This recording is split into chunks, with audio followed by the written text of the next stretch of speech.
Welcome back to the show, everybody. Well, what do the big industry leaders really believe about the spot Bitcoin ETF? Could it be approved before the end of this year? We got that and so much more. Somebody roll that beautiful intro.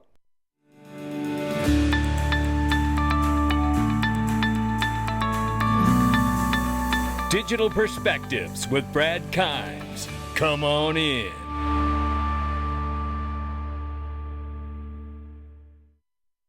Welcome back to the show, everybody. And very quickly, before we get started, I want to tell you about the Freedom Zone. And you know what?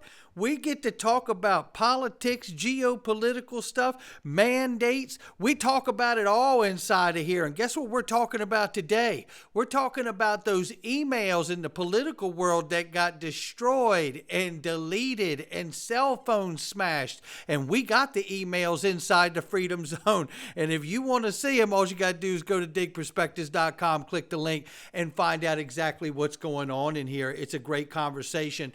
Don't miss out the opportunity. Make the investment. It is next to nothing to get in, no doubt about it. And you won't believe it. You won't believe what's in there. Now let's get to the crypto market very quickly here. $1.62 trillion market cap for crypto as the market is up 7.7%. I'd love to say 7%, but it's 0.7%. But nevertheless, look at Bitcoin right now, $42,154.08. Showing off. Yeah, up 12.6 on the 7-day. Ethereum now, 2,200 and change, up 8.8 on the 7-day. And we know Tether market cap is 89.8 billion plus, and we know that XRP is 61 cents at number 5 spot, off by 1.1 and up by 0.4 on the 7-day. But for most of this video, I want to talk about and focus on the spot Bitcoin ETF news. And let's understand that Bitcoin is now $42,154 and change, okay?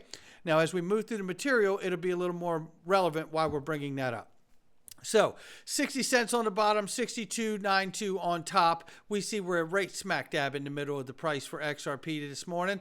Let's get started with this. So it's an update from Congress, which we absolutely need. And we shout out to Ron Hammond and the Blockchain Association, who recently held a summit, and it was a huge success. And we love hearing that for them. We love hearing that for the whole crypto space as well. So they heard from policymakers, staffers, policy experts about what to expect for crypto 2024. And you know what? Here's what we had here to take away. So market structure legislation. Now we've heard about this. Patrick McHenry confirmed there was a late push from him to include market structure legislation in the defense bill going through Congress right now. It was a long shot, and while unsuccessful, the plan now is a vote in the House is likely Q1 of 2024. Now, stablecoin legislation. We know Representative French Hill is very versed on this space, and Jim Hines predicted stablecoins have a significantly higher chance of moving in 2024 than market structure bill. So part due to members understanding stablecoins more than crypto, hurdles over state versus Fed both seem confident on progress. And the state versus Fed issue is really the right side of the aisle wants the state control and the left side of the aisle wants the Fed control at the top. So we'll see how that argument plays out in legislation. And then he says here, so when on my panel with lead staffers, Allison Bahunyak, and it says here, and Paul Bolzano, it says there is a focus on strategy between speaker and shutdown drama. Congress has lost a lot of time for either bill to have a chance. They need strong bipartisan vote. So that, to me, it still comes down to that state versus federal. Who's going to win that argument inside Congress? So he says here, Treasury asked Congress for AML, anti-money laundering legislation. Wally Adeyemo here used the conference to announce his request to Congress from the U.S. Treasury for additional sanctions and more illicit financing authorities. Now, this goes into what we spoke about. This adds to other requests like stablecoin legislation and will be a factor for crypto bills. But remember, we covered this with Wally Adeyemo, who really basically was asking from the Treasury's position for Congress to give them more power so they could actually go after no U.S. touch point from end to end. And I believe that conversation has a lot to do with Tether. I'm speculating there, but I believe that that's correct. Then we see here Senator Lummis and Senator Gillibrand lamented that much of crypto legislation future is in Senator Sherrod Brown's hands, and so far nothing will move unless there's a focus on anti-money laundering. In a surprise, Senator Brown's challenger, Bernie Moreno, made an appearance as well. And then they said they had some skeptics that took the stage. Representative Caston did something impressive as he spoke at the industry event that he's openly criticized. And it's good to have a holistic perspective and hear his point of view. He was curt, focused on cybersecurity in North Korea, a growing D.C. concern. And he says AML pushed back when Russia invaded Ukraine. Then there was the push from D.C. skeptics that Russia was using crypto to evade sanctions, much like we also heard with Hamas and that situation there. So that was covered. And more Democrats criticized Gensler. Representative Ritchie, who has been absolutely critical of Gary Gensler, had the quote and the takeaway from the conference and said, Mr. Gensler went from crypto cheerleader at MIT to crypto critic. I've described him as the regulatory equivalent, rather, of George Santos. Few folks hate Santos more than Torres, by the way. So there is that. And then obviously Hester Peirce was there as well and discussing issues, and what's next for DC came up as well. And then on the New York DFS, Department of Financial Services, Adrian Harris was there and said that they will continue to fill the void of the federal framework until legislation is passed. That's where we are on this day. Shout out Ron Hammond for the update from Congress. Now, coming back to the courts where everything is being fought because of the lack of clarity from Congress.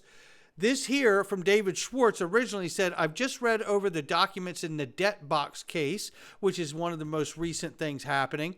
And this is absolutely shocking behavior. The SEC went to a judge seeking an emergency order to paralyze several businesses and blatantly misrepresented facts to get it before anyone on the other side could defend themselves. Now, this was one of the most recent things that came out from a judge, really just admonishing the SEC for their behavior and their actions. And this goes to all of the examples we've seen in previous cases, like the Ripple case, the Coinbase case, and others, where judges are absolutely now calling out the SEC for their actions. And it could just be that we could see some real action coming in the way of a judge acting against the SEC, and they could be sanctioned. You know, you could have a judge actually sanction them. So hopefully this judge hammers the SEC, fines the attorneys involved, and makes the SEC pay some form of damages to Debtbox. If I were the judge, I would also ban the SEC attorneys from ever appearing in any of my cases again. That's how seriously John Deaton feels about what he's seeing here. Now, I want to shout out this guy here. This is Chris Giancarlo, former CFTC chairman, business executive, attorney, a writer, husband, father, advocate for orderly, vibrant, entrepreneurial capital markets, a.k.a. you know him as the crypto dad. Shout out to Chris Giancarlo. Well, I'm highlighting this because he just recently wrote a really great article, which I'm not going to be able to read to you today, but I encourage you to go read the latest piece in IFLR, where Conrad Bauke, Michael James, looking at recent U.S. court decisions affirming their 2020 analysis that XRP and other cryptos and digital assets are not inherently securities subject to the SEC jurisdiction, unraveling the Ripple and Terraform cases. Now, this is why I'm showing this, because truthfully, you know, Chris Giancarlo came out in 2020 and wrote this report and wrote this paper, this opinion piece, and said, look, I've done the analysis here, and XRP is not a security. I actually had a chance to talk to him at Bitcoin Miami that year, and I was so blown away with the opportunity to get to meet him, let alone be able to just shake his hand and say thank you for writing that overview on XRP, because no one at the time was taking such a stance. As it turns out, he was spot on. He goes on to say here in response to Crypto Guy, who says, you said from before the lawsuit that XRP is not a security. I'm glad the court saw it that way too. He said right here yesterday, he said, sometimes it's good to be able to say, I told you so. And, it really is. And at the end of the day, the reason I'm showing all of this, going back and showing about his opinion piece here, because this was a guy who led the CFTC. This is a guy who I align with and think in my mind exactly the way John Deaton's put it here. It was an outstanding piece by one of the good guys, a.k.a. Crypto Dad. We need people like Chris Giancarlo and Brian Brooks back serving the public good. Now, I don't know where his mindset is today, but we could certainly use a man like Chris Giancarlo in the regulatory agencies or even in another area where he could be effective, because the truth is, I don't know of two people that have a better understanding of how to regulate and understand this technology than these two gentlemen. And we could certainly use them on behalf of the country for this new technology being born. Now, to recap very quickly here before we talk about Bitcoin, the spot Bitcoin ETFs, and where the top industry leaders are on the matter, because they're talking about it possibly being approved before the end of this year, which is inside of 30 days. How about that one? This is CEO of Zodia Markets. Now, we know recently Zodia, which is obviously brought to you by Standard Chartered, which is a Ripple partner as well, Medico, which is acquired by Ripple, all have joined forces. Now, this tells me that they understand that there's going to be a huge need for institutional custody of digital assets in the very near term if they're doing this today. Now, I just wanted to play this recap of this so you get a full understanding of the complete clip we covered the other day of what the CEO of Zodia Markets feels about biggest market in the world, and we think that'll continue to evolve. Now, regulation is one thing, but actually, we've got potentially the spot Bitcoin ETF. Now, everyone's very excited about that in the digital asset ecosystem. So the spot Bitcoin ETF with market participants like BlackRock and Franklin Templeton putting their applications in, we think that's a significant opportunity. But also, we've seen corporates. So we've seen a market segment we weren't necessarily expecting starting to get more interested in actually the utilization and cross-border movement of funds, because digital assets have no border. Right. So it allows for much more efficient movement of value and transfer of value. And interestingly, in an interest rate environment that's increasing, we've actually seen even more an adoption and more of an urgency, because I think corporate clients are realizing that they need to move faster than the traditional banking system allows them to. Right, so without borders, we really need that global cooperation when it comes to a regulatory framework. We do, and there's been some consultations through IOSCO. There's been kind of regulators in significant jurisdictions making strides, which is hugely valuable. But we do need kind of cross-border cooperation, because without borders, it means that you can transact at the speed of the internet. And the challenge at the moment tends to be that the banking system slows everything down. Cash doesn't move that quickly. And now let's listen to this clip. Do you see that time frame wise in the next year? Care to make a prediction? I mean, more educated people than me have made many predictions. I am hoping we're looking at the first half of 2024. So I'm hoping. I think there's a few people that I think have been more bullish with that, and maybe we're hoping for before the end of this year. And I hope I'm wrong. I hope it is. But I'd probably like to think we'll see something maybe in Q1. Hopefully, worst case Q2. Now, with that being said, think of this for a moment. Here's Brian Kelly, who's talking about it's time to talk Bitcoin rocketing above 42,000. And, the conversation here is very good. I don't want to get the video too long here, but shout out to Brian Kelly for all his contribution, what he does in this area. He highlights that he's bullish on gold and Bitcoin, right, in this current situation and market. Now, the question is asked in here is whether or not Bitcoin is priced in with the understanding of the spot Bitcoin ETF or not. Meaning, are we close to the peak? Let's say that it is approved today or tomorrow morning for all the applicants. Is Bitcoin going to go to 50,000? Is Bitcoin go to 48 or 45,000 and then have a little bit of a retracement? Or is it going to go to 120,000? Right? This is what we don't truly know, right? But it is the question and the way to be thinking about where your exposure is at this moment, right? So now let's go to this quick clip here, which is Perry Ann Boring from the Chamber of Digital Commerce. Shout out to Perry Ann for this clip on Fox yesterday. Take a quick listen here. I want to bring in now Chamber of Digital Commerce founder, CEO, Perry Ann Boring. All right, Perry Ann, I want to begin with the efforts of the government to derail Bitcoin, these central bank digital currencies. I'm reading now where more and more of them are saying they're failing, that they can't live up to the hype, and there's no interest. Yeah, governments have really been putting their thumb on the scale of innovation and trying to hold back crypto, digital assets, including Bitcoin. But technological progress can only be held back in the short term. In the long term, technology is moving forward. And that's what we're seeing in the markets. We're seeing, we saw today, El Salvador put out a statement saying their Bitcoin investments are in the black. You mentioned Argentina just elected a pro-Bitcoin president. So we'll expect to see some moves there. We're also hearing rumors that multiple sovereign wealth funds are planning to make very significant investments in Bitcoin. So there is definitely this dichotomy happening between the open source money and closed source money of CBDCs, and we're getting a rally right now. I want to bring in. And they are getting a rally right now. And the question really comes into is where will this rally peak out at? Remember, in April of next year, we are going to see the halvening, right? Or halving, however you like to say it. And then we usually see, history says, within 12 to 16 months after that halving, you will see some kind of a Bitcoin push. Now, currently there's like 900 or so Bitcoin done every day, mined every day, and then after the halving, that should get cut in half, right? So if you have the approval of these ETFs, they have to be physically backed with the asset itself. It's not like futures products. So this would create a demand to get it locked up into custody to properly, under regulatory framework for ETFs, you will have to have the digital asset custody to back the fund, right?